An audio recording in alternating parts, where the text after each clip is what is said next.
Hello people, ఈరోజు ఇంకో రెసిపీతో మేము ముందుకు వచ్చాను. అదేంటంటే మా అమ్మ చేసిన ఆనపకాయ పచ్చడి. ఈ పచ్చడికున్నంత ఫ్యాన్ బేస్ బాహుబలి సినిమాకి కూడా ఉండదు.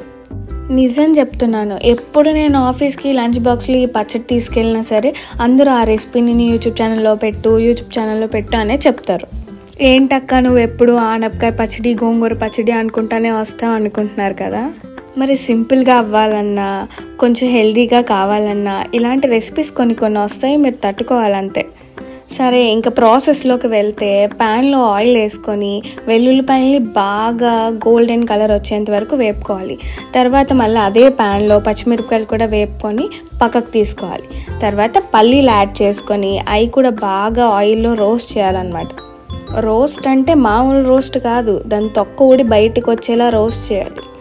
అలా రోస్ట్ అయిన పల్లీలను తీసుకొని పక్కన పెట్టుకోవాలి. ఇవి కూడా తర్వాత అదే ఆయిల్లో కొంచెం జీలకర్ర వేసుకొని వేయించుకోవాలన్నమాట. జీలకర్ర బాగా వేగిన తర్వాత మన స్టార్ ఐటెం ఆనపకాయని అందులో వేసుకోవాలన్నమాట. ఆనపకాయని ఈ సైజు ఆ సైజు అని ఏం లేదు, ఆనపకాయని ఏ సైజులో కోసుకున్నా మీ ఇష్టమే.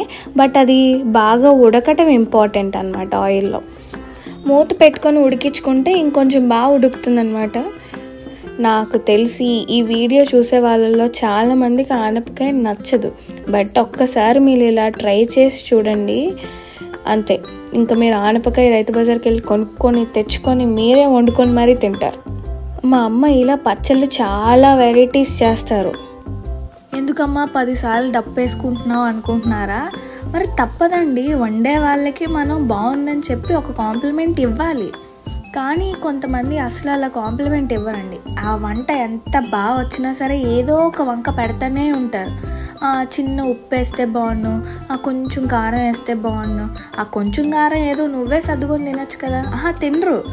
సో అలాంటి వాళ్ళకి నేను చెప్తున్నాను, ఏ వంట అయినా శ్రమ పడకుండా జరిగిద్దా. సో మన కోసం అలా చేసే వాళ్ళకి కొంచెం కాంప్లిమెంట్స్ ఇవ్వండి. సరే, మిగతా ప్రాసెస్ చూద్దాం. వేయించుకొని పక్కన పెట్టుకున్న పల్లీల్ని, పచ్చిమిరపకాయలని, చింతపండుని కొంచెం ఉప్పు వేసుకొని పేస్ట్ చేసుకోవాలన్నమాట. అలా అయిన ఆ పౌడర్లో మనం ముందుగా ఉడకబెట్టుకున్న ఆనపకాయల్ని తీసుకొచ్చి అందులో వేయాలి. సో దీన్ని కూడా పేస్ట్లా చేసుకోవాలి. మరీ అంత పేస్ట్ చేసేయకండి. పచ్చడి ఏ థిక్నెస్లో ఉంటుందో ఆ థిక్నెస్లో పేస్ట్ చేసుకోండి.